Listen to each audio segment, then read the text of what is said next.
So, well, again, welcome everyone for this first seminar of the series of 2022-2023, and I must say we are starting with something very big, because today we have Peter Grünwald that will talk to us about E is the new P. So before saying a bit more about Peter, I just have this nice slide of announcements. Again, you can see that our next speaker will be Ignacio Montes, so you can already book this date, and he will talk about conditional endgame and imprecise probabilities, two sides of the same coins, or maybe not.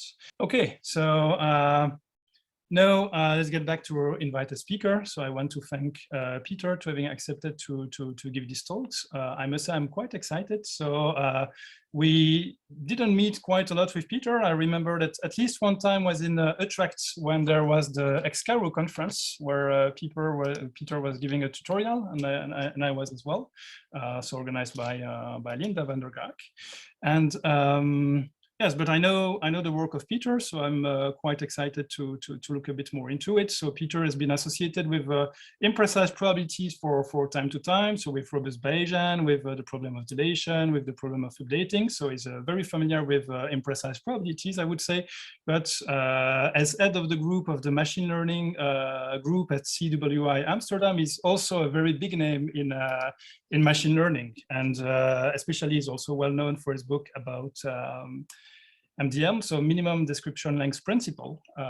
So Peter has a lot of activities in his back, and recently has been interested into making safe testing in statistics. So I guess this will be at least one of the main topics addressed in this talk, with connection to works of, for example, Ryan Martin, that connects it nicely with some recent development in IP, I think.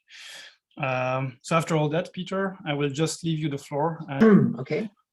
Can you see me? Can you see perfect. That? Yeah. Okay. Everything is perfect. Thank you very much. So, Sebastian and others in the team, thanks very much for inviting me. As Sebastian said, I've been kind of on and off working in imprecise probabilities. It's always been a great interest of mine, but among other things as well. And in my mind, all these things are connected anyway.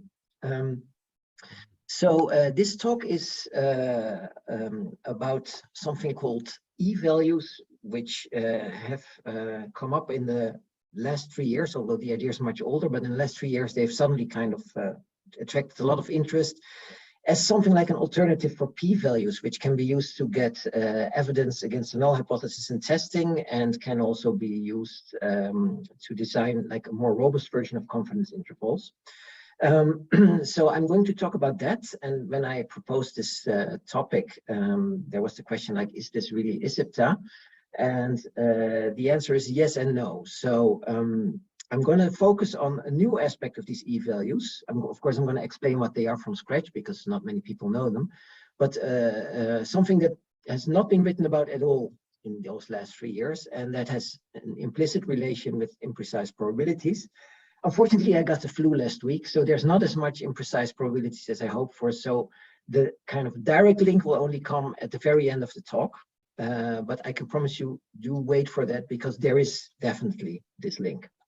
So what you see here is my group at CWI, or actually it's not that big, there's also former group members here. And basically all of us, including myself, have worked on E-values and related things in testing for most of our time for the last 3 years.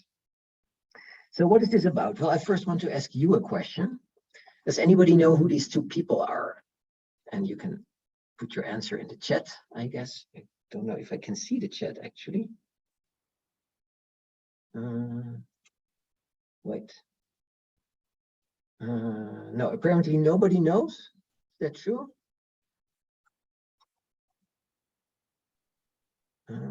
No, there's nothing in the chat. So let me just say one thing. You all know them, not personally, but you also know their name together, because they are basically they are kind of founding fathers of statistics. So maybe now people know? No? Okay, so wait, I see somebody. Nyman, yes, very good. One of the two is Nyman, and then of course the other one would be, wait, I have a problem with my slides now. This is, wait, yeah. So the other one is Pearson. These are Nyman and Pearson of the famous Nyman-Pearson testing and confidence intervals. And the first half of this talk will mostly be about an extension of their old work. So I will always use NP as an abbreviation of Nyman-Pearson.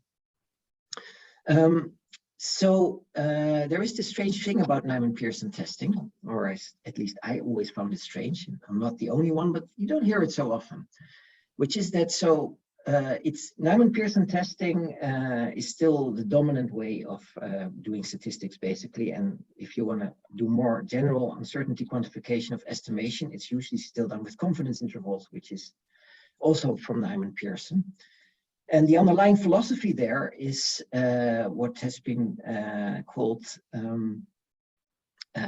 inductive behavior by Nyman. He says that, okay, we cannot be Bayesians, it's too ambitious, so we cannot really condition on the data, but what we can do is we can make procedures which, if we keep doing them as statisticians in our life, so we do several studies of several different types of data, and every time we have a conclusion, we can make sure that in the long run, for example, we don't make mistakes too often, or the loss of our decision will not be too large.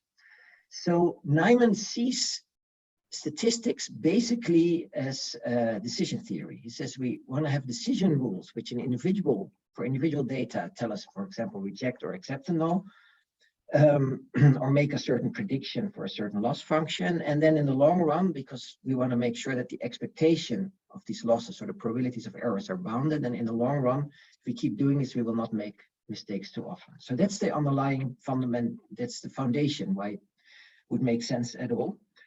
But then if you look in practice, when people do a level alpha hypothesis test, then almost everybody, and certainly in the applied sciences like medicine or psychology, doesn't just fix alpha in advance, but also mentions the p-value afterwards. It's always mentioned.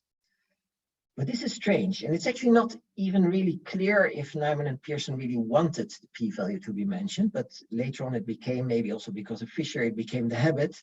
And many people also in Nyman-Pearson, let's say in the Nyman-Pearson camp, say we should mention it. But what does it mean? If all of statistics is about decision theory, then it should be the case that if you, for example, observe a p-value which is much smaller than the alpha you said beforehand, let's say 5%, but you observe a p-value of 1 in 1,000, then clearly this tells you something. So maybe it should allow you to make a more extreme decision or something, risk more money or whatever.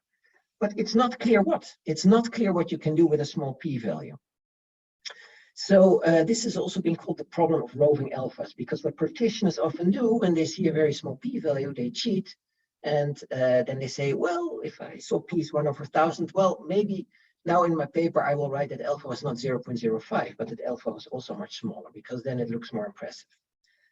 We all know, as probabilists and statisticians, that this is wrong and it's cheating, but it's very hard to explain to people why. And indeed, if it's cheating, that if you cannot do this, what can you do with this p-value? What does it mean? And then it gets very disappointing. For example, if you read Lehmann's book about it, which is the book about hypothesis testing, and Lehmann was a student of Nyman, Lehmann simply says, well, you should mention P as well. And then he only says, because it provides more information. So I've always been tripped up by that. Like, Nyman-Pearson is a lot more precise than Fisher ever was, for example, about testing. But if you're so mathematically precise, and then you cannot go further than saying, this gives you more information, that's just not good enough. So there's this paradox. Nyman-Pearson says that statistics is all about decision rules, but then a standard practice to mention the p-value has no decision theoretic interpretation. So p-values have, of course, been under a lot of criticism in the last years, and often that is because they're interpreted as evidence. Small p-value means a lot of evidence, and then you can show that they have properties which do not fit with what one would intuitively like to call evidence. But the criticism I'm now mentioning is more like a criticism from within, because it says that even if you are in the MP framework, then you want decision theory. So then a small p-value should mean something in terms of making decisions. And so the first half of this talk will be about the first claim. If we mention an e-value rather than a p-value next to our decision, then actually we can get out of this conundrum, because e-values do have decision theoretic implication, which means that an e-value, you can think of it as something similar to p-value, where an e-value, if it's large, it gives you evidence against the null hypothesis. So in that sense, it's like a reciprocal of a p-value, but it's a different number in general.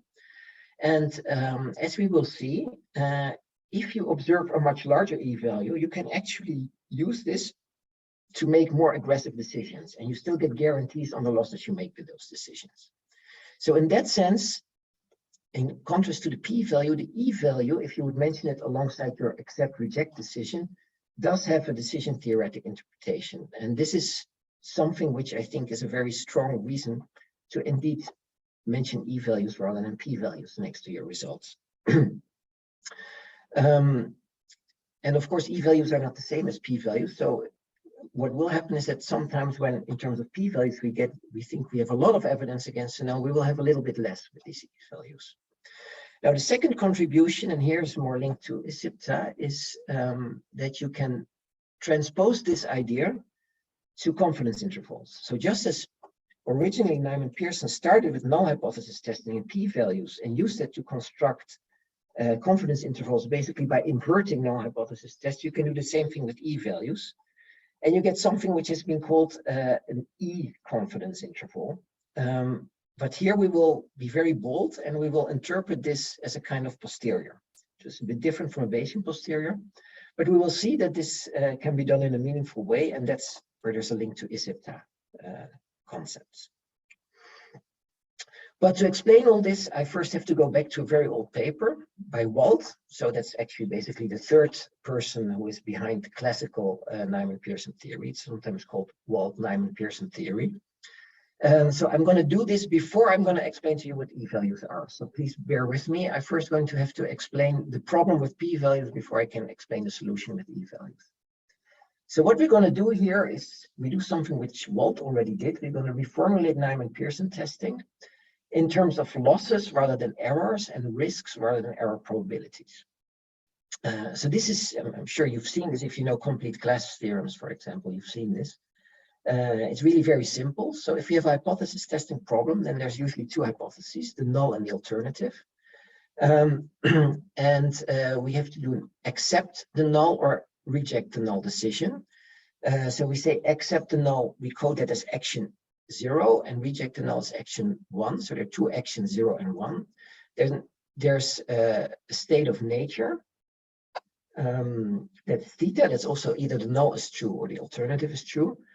And then we will assume, at least for now, that if we make the right decision, so the null is true, and we say that it's true, we accept it, then the loss is 0. And if the alternative is true, and we say that the alternative is true, reject the null, then our loss is 0 as well. But then there, of course, if we make a wrong decision, then we have a loss.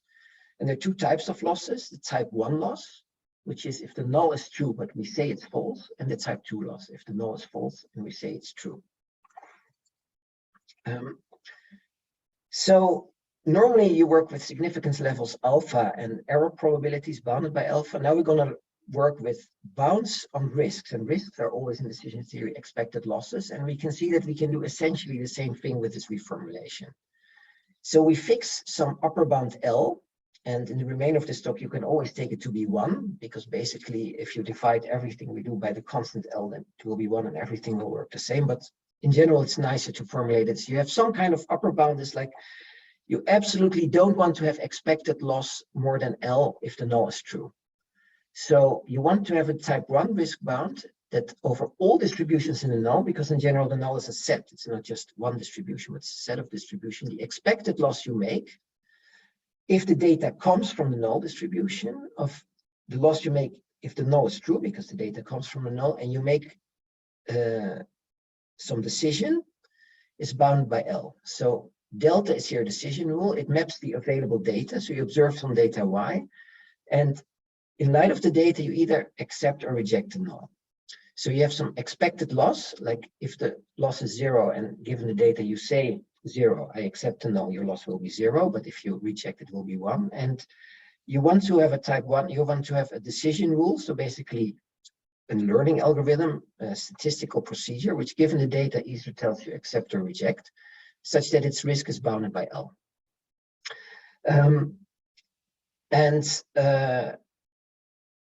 Now, if you take as your test statistic on which you base your decisions the p-value, which of course you can do, so you are given some p-value, you could do the following. You reject the null, so you say the alternative is true, that's your decision. If the p-value you observe times the type 1 loss, so the loss if the null is true but you say it's false, is bounded by L. So for example, if your upper bound is 1, so you say I want, no matter what decision rule I'm going to use, it has to satisfy that its expected loss under the null is bounded by 1. And your loss, if you say 1 but the truth is null, the null hypothesis is true, is say 20. And if you use this rule, you will do exactly what a classical Neyman-Pearson statistician would do with a significance level of 0.05, which is 1 over 20. So why is that? So you say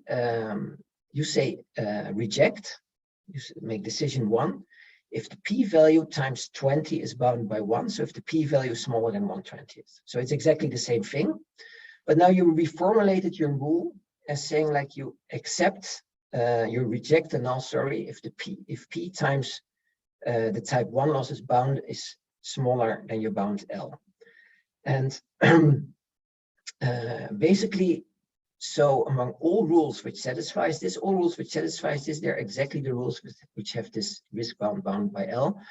And then basically what you want to do is you want to pick among all those rules the one with the smallest type 2 error, the smallest expectation under the alternative of the loss you make when you accept the null.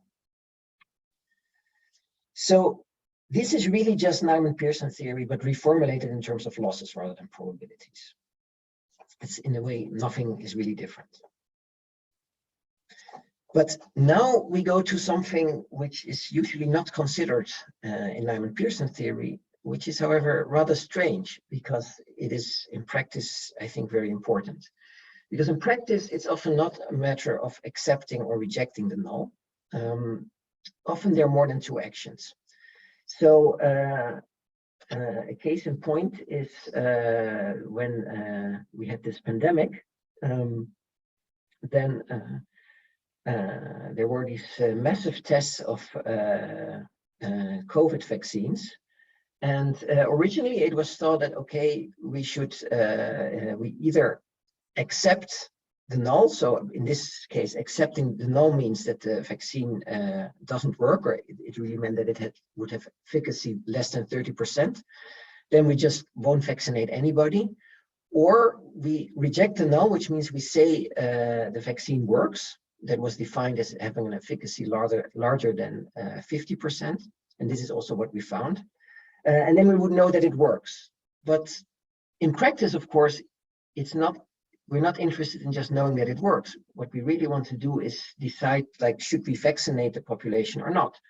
And then you could imagine that there are actually, for example, at least 4 actions. Either maybe you could vaccinate everybody over 70, or you could vaccinate everybody over 50, which is a lot more expensive and there's a lot more problems with side effects. But on the other hand, if it really works, it's probably still a good idea. Or vaccinate everybody over 40, or vaccinate the whole population. So then you have 4 actions. And basically, if the null is true, so the vaccine doesn't work, the costs are increasing in the action. The more people you vaccinate, the more aggressive you are, the higher your loss. And on the other hand, if the alternative is true, so if the vaccine really works, then the loss is actually decreasing in the action. So it might be more realistic to say that maybe we don't have just 2 actions, we actually have 4 or maybe even more. And the thing is, and I'll get back to that, when at the moment we are testing this, we don't really know yet often how many actions we have. It will all depend on how many people are ill, how bad things are with health at the moment when we've done our test and we know the result, whether it works or not. So we may have losses with more than 2 actions. And so how would you go about with using p-values for that. So we said if we have two actions, we can simply take the largest action such that the p-value we observed times the type 1 loss is smaller than our loss bound L. And then, for example, if the loss bound was 1 and if the loss was 20, we would reject if p smaller than 0.05. So the intuitive extension of this would be to say, okay, well, we simply pick now the largest, so the most extreme action we can do, such that we still have that the p-value times the loss we make if the actual state of nature is 0, so the null is true, and we do action A is bounded by L. So if A gets larger, then this loss gets larger, because by definition we take losses where the type 1 loss increases in A. So if A gets larger, we're more aggressive, vaccinate more people. So we would say, okay, we pick the largest A such that we still have this bound, if we insist on having expectations smaller than L. But now comes the clue, this doesn't work. Why doesn't it work? Well, here's an example. So suppose that if the null is actually true and I do action null and I indeed have lost null, but if then I do action 1, I have lost 20. If I do action 2 and the null is true, I have lost 100. So this would be my maybe vaccinate everybody over 50, and this is maybe vaccinate everybody over 20. And the opposite losses get smaller and smaller. Now, if we have a typical p-value, that would be like a strict p-value actually has a uniform distribution under the null, then you can calculate what actually is the type 1 risk of the procedure we just described, which is pick the largest action such that the p-value times the loss is bounded by L. So if you calculate that, you see that the expected risk you make with this decision rule is not 1, but it's significantly larger. It's actually 2.6. Or is it 2.6? I cannot see it on my own slide. Maybe it's 2.4. Why is that? Well, because, well, we pick action 1 if we have a p-value between 1/20th and 100, right? Because if it's smaller than 100, we pick action 2. So the probability on a uniform distribution, under the null, is p is uniform, that this happened is 1/20th minus 100. So we have this probability times 20, and then the probability that we pick action 2 times the probability that the p-value is between 100 and 1/500, which is this, times 100, and then the probability that we pick action 3, which is 1/500 times 500. So this is clearly larger than 1. So if we follow this rule, we may think that we have an expected type 1 loss bounded by L, let's say 1, but in fact it is higher. So this rule doesn't work.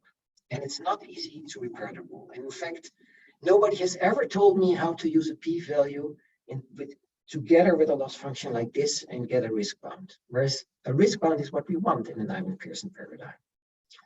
So the first clue of this talk is that this is where e-values help. If instead of a p-value, you take an e-value here, or in fact actually 1 over an e-value, because large e-values give you evidence against the null. If you take this rule, then you have exactly the expected loss bound bounded by L. So that's one point. Again, I haven't told you what the e-value is, so bear with me, because we're going to first point to another problem, which in a sense is maybe even more important, and it's related. And this is the fact that if you do real testing in the real world, then at the time you test, you often don't really know how you're actually going to use the test result.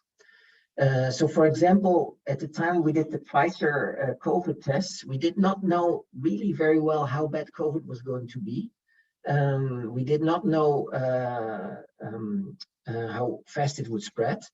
So we did not know what were really the options once we would know if the vaccine would work or not.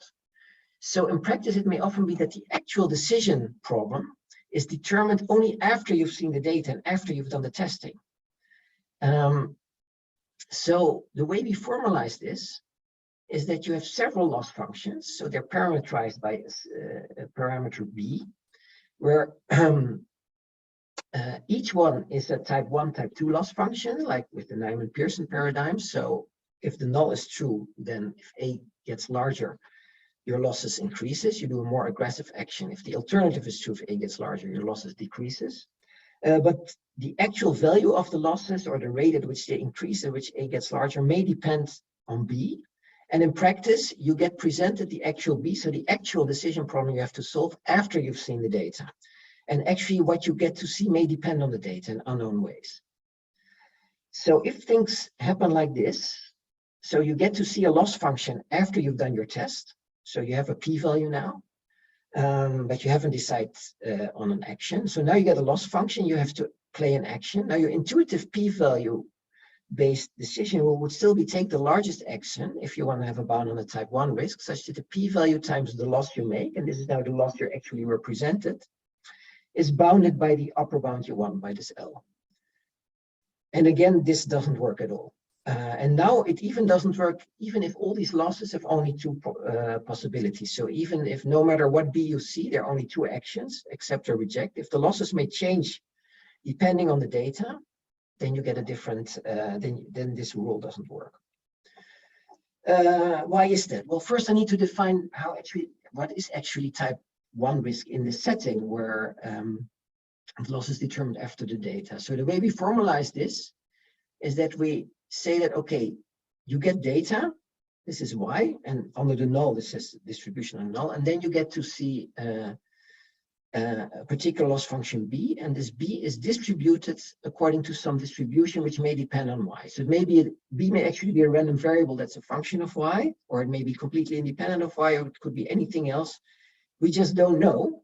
It's like not in our hands. Maybe there's some agency which first looks at the data and then decides on a decision task. So we look at the worst case, basically over all distributions in the null and all conditional distributions on the data for the loss that's being presented of the expected loss. And now what we want is we want decision rules which bound this by L. And so, for example, if we set L, we could set L as 1. So here's an example. This is really a very adversarial example, just taken so that you can see what might happen in principle here. So suppose there are three possible decision problems named 1, 2, and 3. In decision problem 1, it's basically the loss you make if you reject the null, whereas it's true is 20. That corresponds to the familiar alpha 0.05. In loss function number 2, it's 100. So that corresponds to alpha 0.01. The loss you make is a lot smaller if you reject. And in problem 3, it's 500. And now an adversary in this setting could select, looking at the data, always the largest B, so the most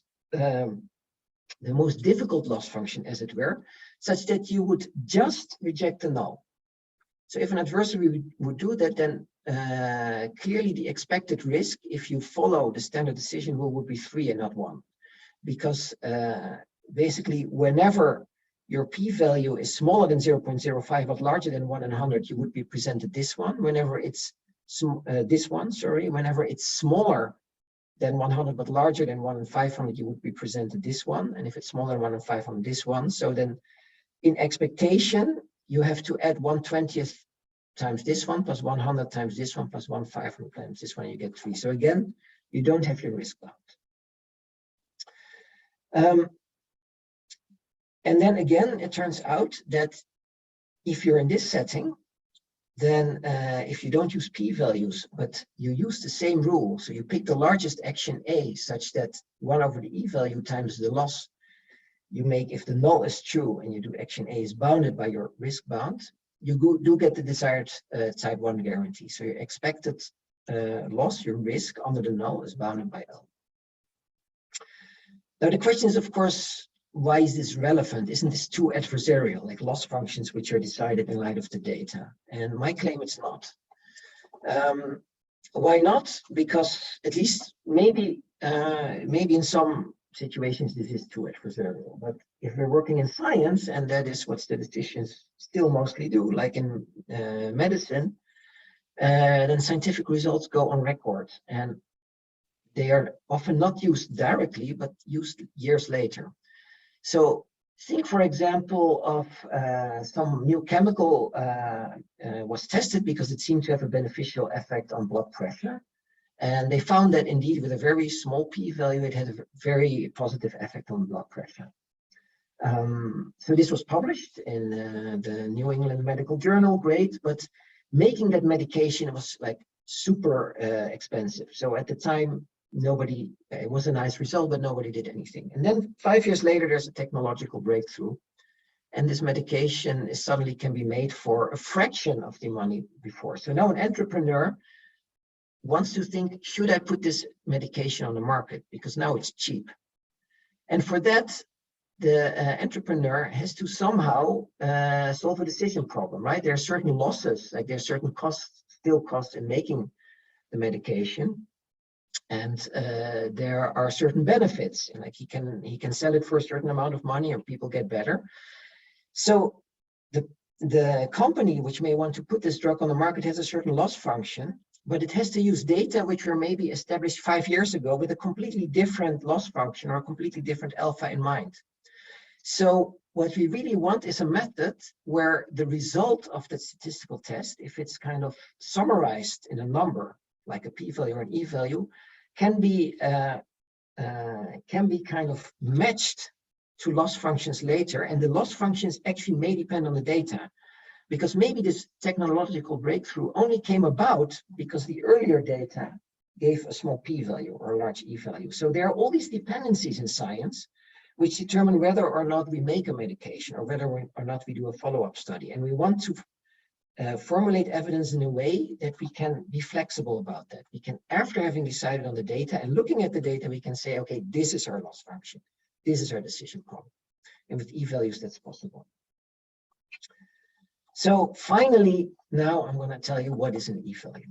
Actually, I have to be careful because p-values, as you know, are really random variables, not values. And with e-variables, we want to do it right from the start. So I will try to distinguish, but it's difficult between an e-variable and its value. So the e-variable is really a test statistic. So you have some data y, and any non-negative function of the data, such that for every distribution in the null, so again, we're still in the testing scenario. So we're testing a null distribution. We want for all distribution in null that the expectation of the function is bounded by 1. If that holds, then we call S an e-variable and its value an e-value. So what does this have to do with testing evidence? Before I tell that, a little bit of advertisement. So e-values actually go back implicitly to the work of probably Herbert Robbins, a famous mathematician from Columbia in the 1960s, but he didn't give them a name. Then they lay dormant for a very long time, and the last 3 years there's suddenly several groups of people who've written a lot about them. And so here you see arguably the most prominent ones. So the most productive by far is Aditya Ramdas, who there are actually some rumors that there's actually 2 of him, that he has a twin brother or something, because he writes a paper on them almost every week. Then there are 2 people you probably all know quite well, Glenn Schaefer and Volodya Vovk. They're actually one of the very few people who have written about them also earlier, but they didn't give them a name until 3 years ago. Then there's several other people who write about them, and we even had our first workshop on them in Eindhoven a few months ago. Now, originally, they were proposed also as an alternative for p-values, but in a context where you look at combination of different studies, optional stopping and optional continuation, and then multiple testing. So it's rather different. It's also about making statistical hypothesis testing more robust, but it's different from what I'm going to talk about now. So the interpretation I'm going to talk about today is really completely new. But I could talk for days, actually, from all the different interpretations there. And they're also very interesting from an ISIPTA point of view, especially because there's they invariably can be interpreted in terms of betting. I'm not going to talk about that, but that's maybe the most important way to think about them. So now, this was the advertisement. Now, why would they make sense at all in testing? So e-variables, things with expectation bounded by 1 under the null. Well, the first interpretation that we're going to talk about is indeed as a p-value, but a special one, which is rather conservative. So if you have if S is an e-variable and you look at 1 over S, then it's very easy to show that the probability that that is smaller than alpha is smaller than alpha. And this is really just the definition of a p-value. So this means that 1 over S is an e-value, is a p-value. Proof is very simple. It's just Markov's inequality. So the probability that 1 over S is bounded by alpha is the probability that S is larger than 1 over alpha. So I'll always take as a running example, alpha is 0.05. So this is the probability that S is larger than 20. It's by Markov's inequality, because by definition, S is non-negative. It's smaller than expectation of S divided by 20. So that is, of course, because by definition, E variable had an expectation bounded by 1. That's smaller than alpha, so it's smaller than 0.05. So reciprocals of E variables are p-values, and that's why Fisher might actually like them after all. This is Fisher.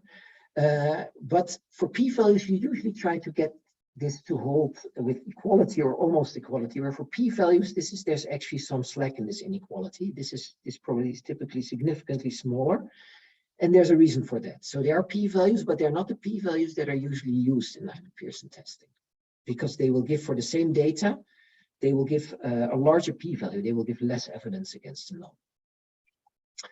But since they are p-values, or one of them is a p-value, we can use them in testing the same way we use p-values, and tests that, and those tests have been called in my first paper on this, safe tests. I now kind of regret that name a little bit because it's too vague. What was really meant, it's really an abbreviation of tests that are safe under optional continuation.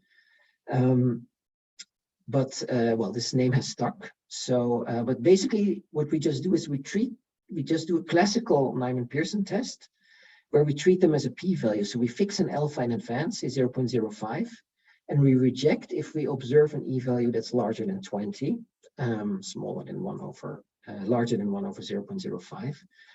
And then we know, because 1 over S is a p-value, that the type 1 error of this procedure must be smaller than 0.05. So Nyman might actually also like this. We have a classical type 1 Nyman-Pearson procedure. But there's more, because we can also interpret e-values in terms of likelihood ratios. Not always, but definitely always if the null is simple.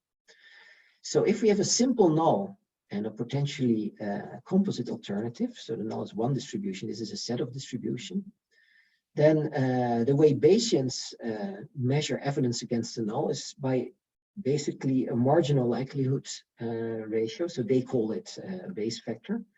So you pick the marginal distribution of y under the alternative, where you assume some prior on the alternative, divided, so it's a likelihood ratio, by the likelihood under the null. So if the null is composite, they would also take a marginal distribution here, but because we have a simple null here, this just becomes P0. Now this is an E variable.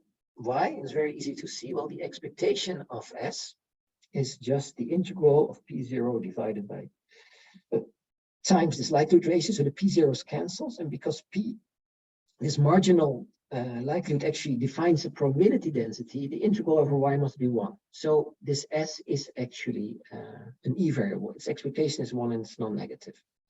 So if the null is simple, then likelihood ratios and more general Bayes factors are also E variables. So this makes it maybe a bit more concrete.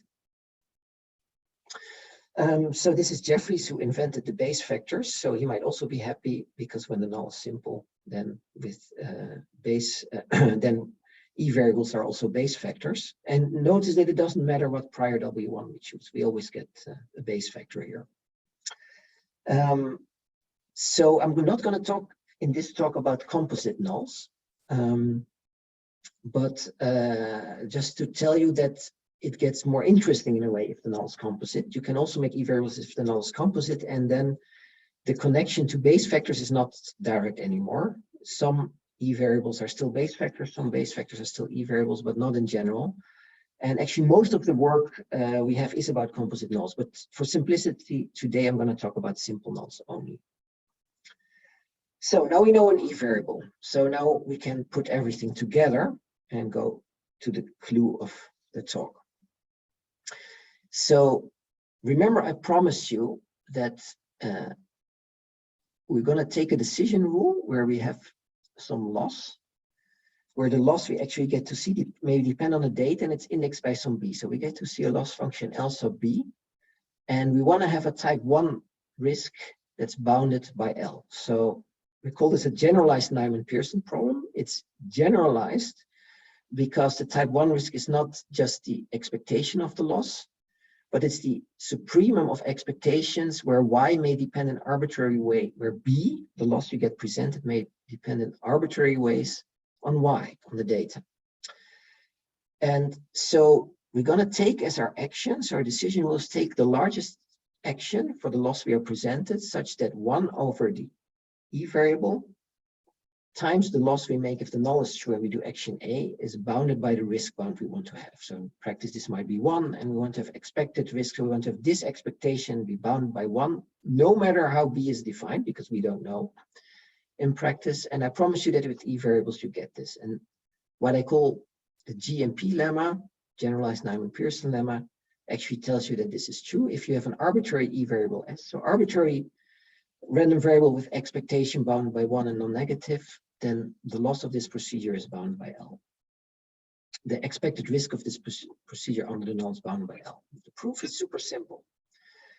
Why? Well, the expectation for arbitrary conditional distribution of B given Y of the loss for this decision rule, that must of course be bounded by the expectation under the null of the supremum over all possible parameters the loss can take, all possible loss functions.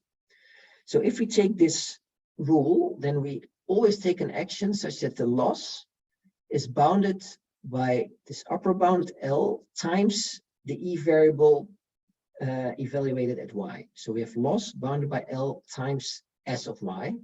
So we can replace this by loss times S of Y, which does not depend on B anymore. So we have this bounded by this. And because by definition, an E variable has expectation bounded by 1, this is bounded by L. So you can see that we have the desired bound. We have a type 1 risk bound in the Nijman-Pearson style, but now with losses that may have more than 2 actions and are determined post hoc. Then there's a second part of this theorem, which I'm not going to discuss because there's not enough time. But just like the original Nijman-Pearson lemma tells you that likelihood ratios are in a way you should always do decisions based on likelihood ratios if you want to have optimal power, which is minimal type 2, corresponds to minimal type 2 risk. We have the same thing here. We need some regularity conditions on the problem. Then we can show that, so we know that if I have an arbitrary E variable S, then I take this decision rule, then I have my desired type 1 risk bounds smaller than L. But if I want a decision rule that has this type 1 risk bound, expectation bounded by L under the null, but at the same time cannot be uniformly improved by another rule with that type 1 risk bound if the alternative is true, so it's under the alternative there should be no strictly better rule, then it has to be of this form. So all interesting decision rules in this problem can be written as 1 over S times loss bounded by L and pick the maximal A with this property. So another way to view this is to say that there's an implicit assumption in classical Nijman-Pearson testing, which I call a bit provocatively the bind assumption. So because it really binds you, and bind means binary plus independence. Basically, if your loss function it corresponds to the fact that if alpha is not set in advance but determined independently of your data, then actually you are allowed to set alpha after you've seen your data because it's independent.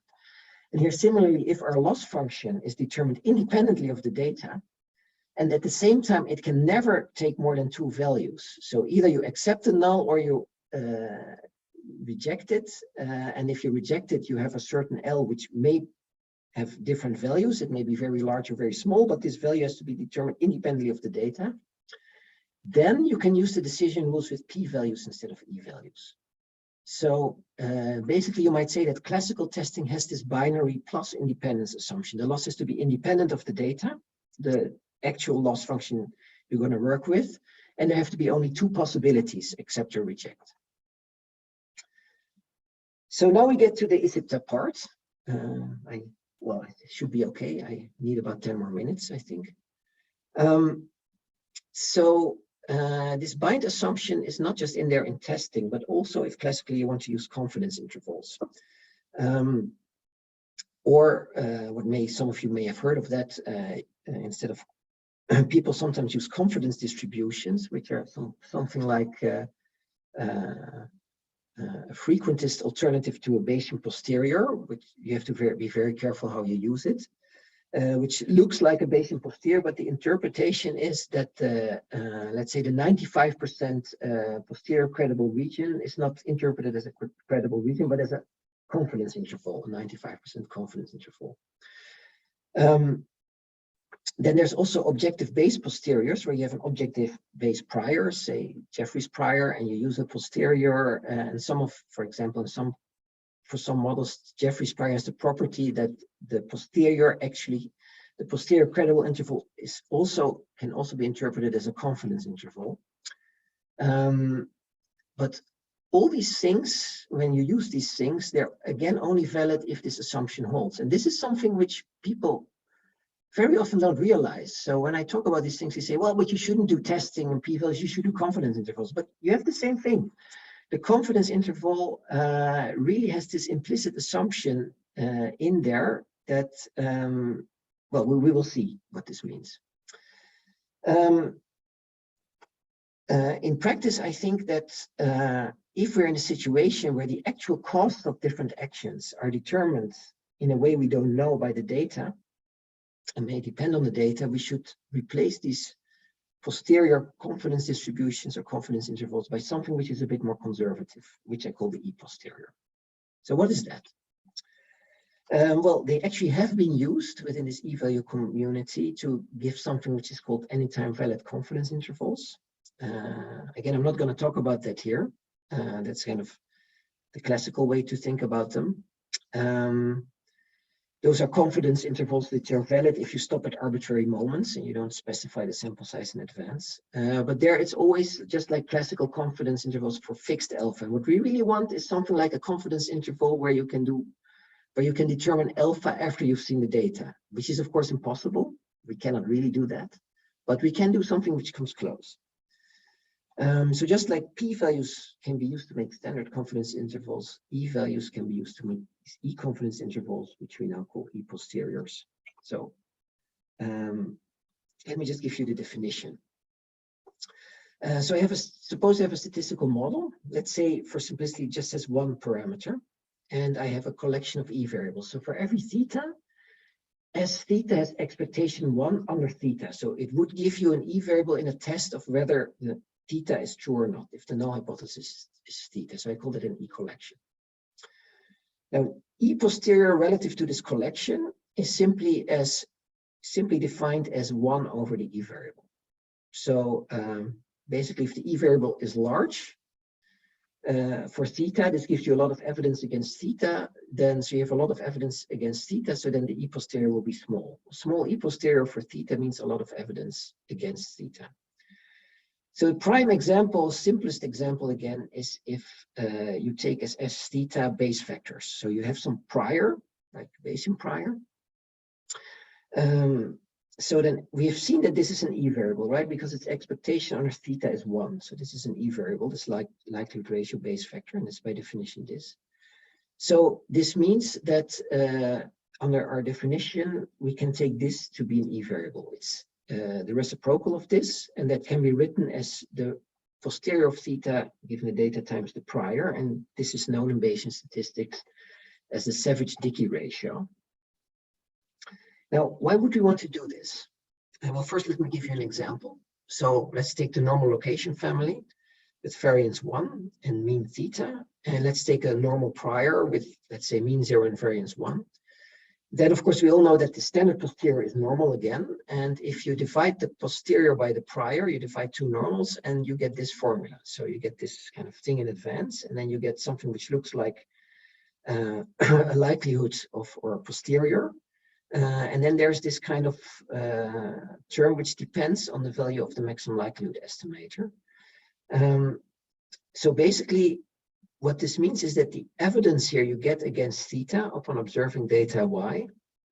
So recall that a large e-posterior means small evidence against theta. Small e-posterior means a large evidence against theta. There's a plus here. So our prior had mean 0. So if the maximum likelihood estimator is close to the mean of the prior, then this is a good thing for theta. It it means that we get more evidence, that we get less evidence against theta. So the prior turned out to be good on the data we had. Whereas if the maximum likelihood estimator is far away from the prior mean, then this thing gets larger. So this means that we can get less evidence. So the amount of evidence now depends on the prior. The prior kind of depends, like if it's well aligned with the data, it's going to be a lot more informative than if it's badly aligned with the data. So how are we going to use them? This is kind of the crux.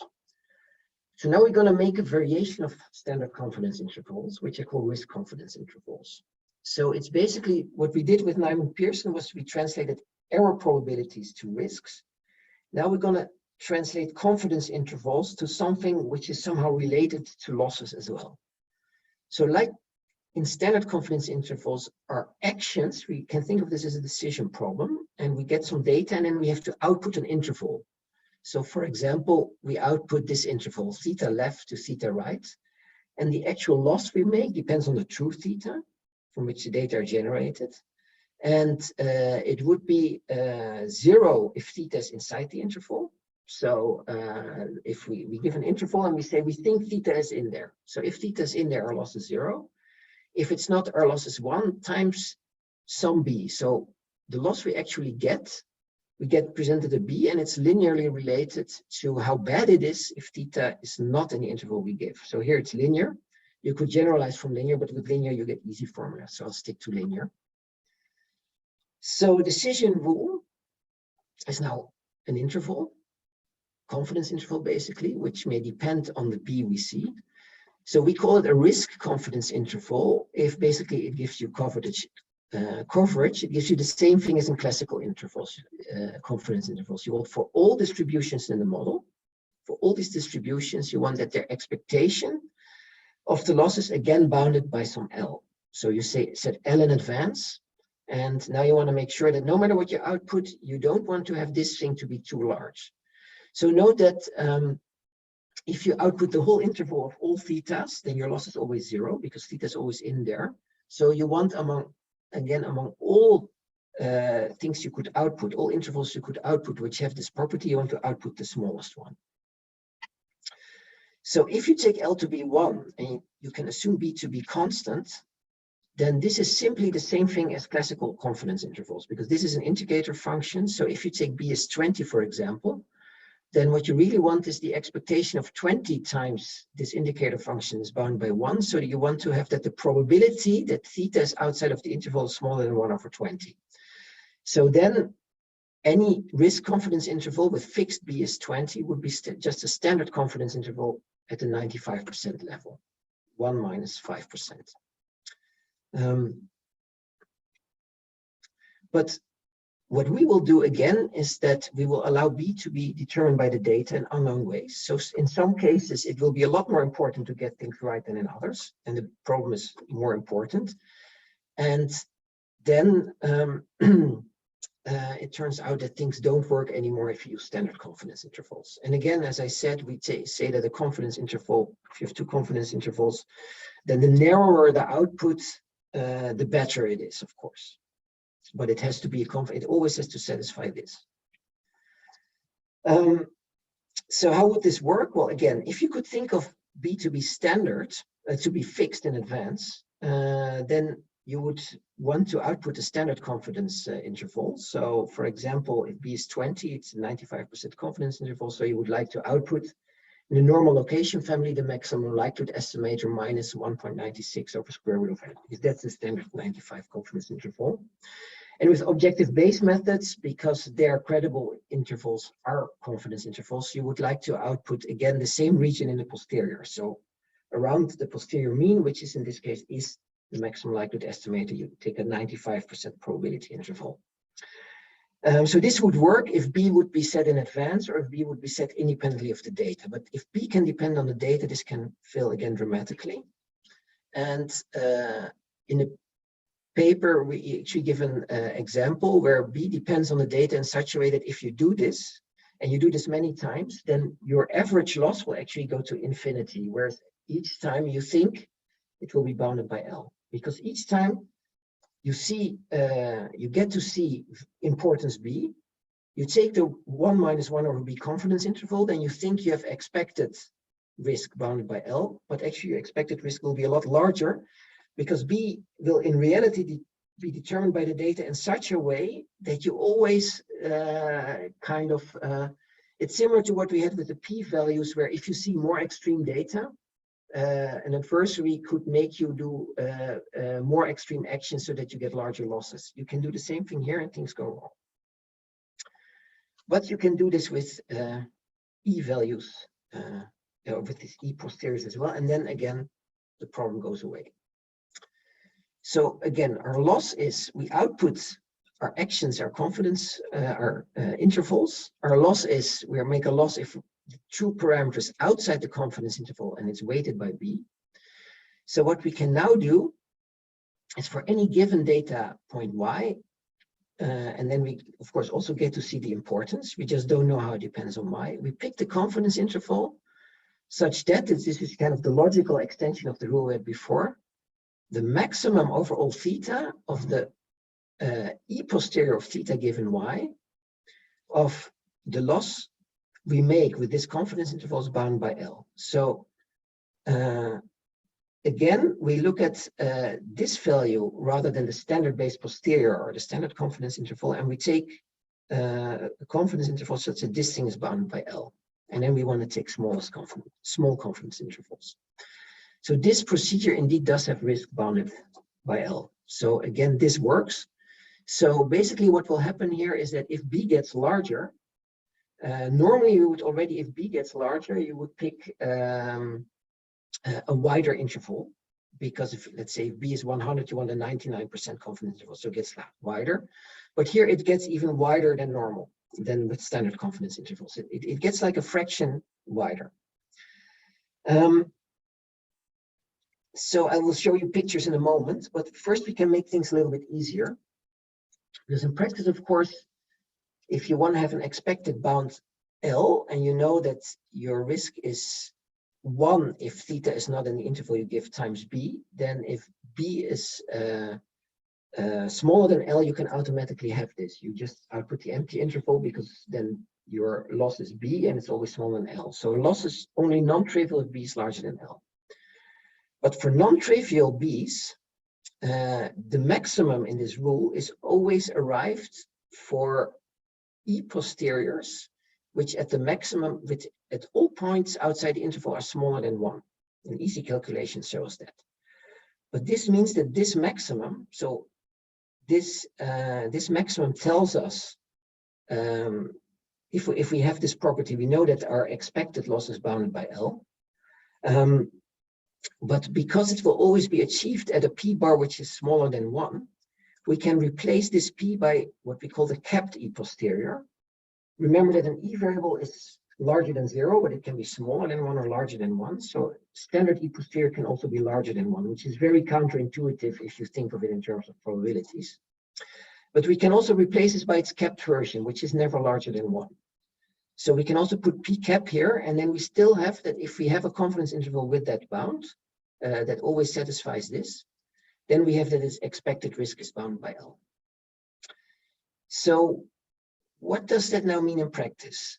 So now we can make pictures. So here is the e-posterior I told you about. So here I have the normal location family. I observed data of size 100 and maximum likelihood estimator of 1. This e-posterior, that was the posterior of theta divided by the prior, that looks like this brown formula. So it goes up, actually goes up until about 17, it gets very large. But we don't have to look at values larger than 1. We can look at its capped version, which looks like this. Then there's another e-posterior, which works slightly differently. Remember, there are different e-variables for the same problem, so we can also have different e-posteriors. It's the blue one. It will be a bit better. Looks like this. I'll give the formula in a moment. Then we compare that to the tail area of the standard base posterior. So what does that mean? Well, so this is the standard base posterior if you take a Jeffreys prior, so that the base posterior credible interval coincides with the confidence interval. So what that means is that if you look at, for example, at this line where this is 0.5, if you have a theta which is larger than this, so here's 0.5 theta larger than this or theta smaller than this, then you have a 50% confidence interval. So again, the red line, if you look at, so here I zoom in on the right tail at the height 0.05.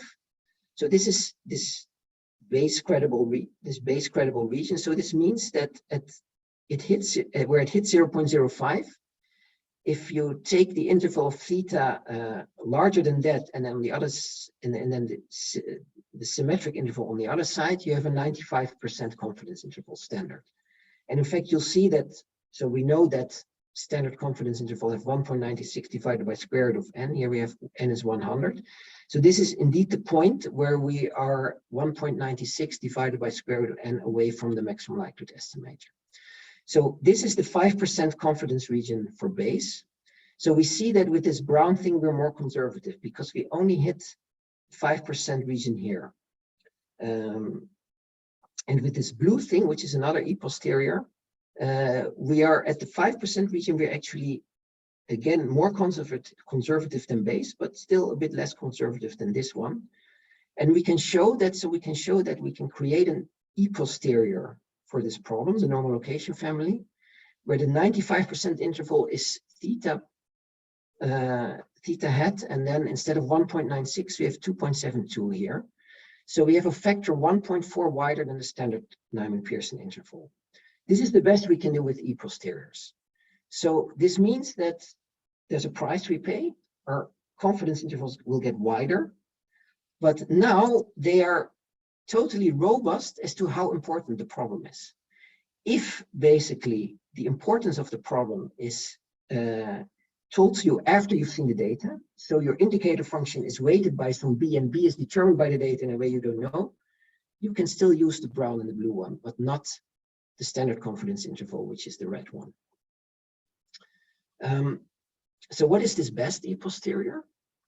Well, we already saw this one, right? This was the, I call it the savage sticky one. It's really 1 over the base factor for prior W. We can improve this by doing something. So this is still very Bayesian, right? But we can improve this. It's different from Bayesian because with the posterior, there would also be a W here, and there's no W here. But we are allowed with E variables and E-posteriors to make this prior dependent on the theta we're comparing it to. So I write it like this. So for different theta here, you use different priors in the denominator, and then you still have an E-posterior. So it turns out that if you do this, then for our problem, the best thing you could do in a normal location family is to take a point prior on 2 different thetas, which both depend on theta in this way. So their KL divergence from the actual theta should be something divided by n. And no matter for now what this something is, if you take this thing, then you get, let's say, slightly better in the sense of narrower E-posteriors than if you take this one where you take a continuous prior.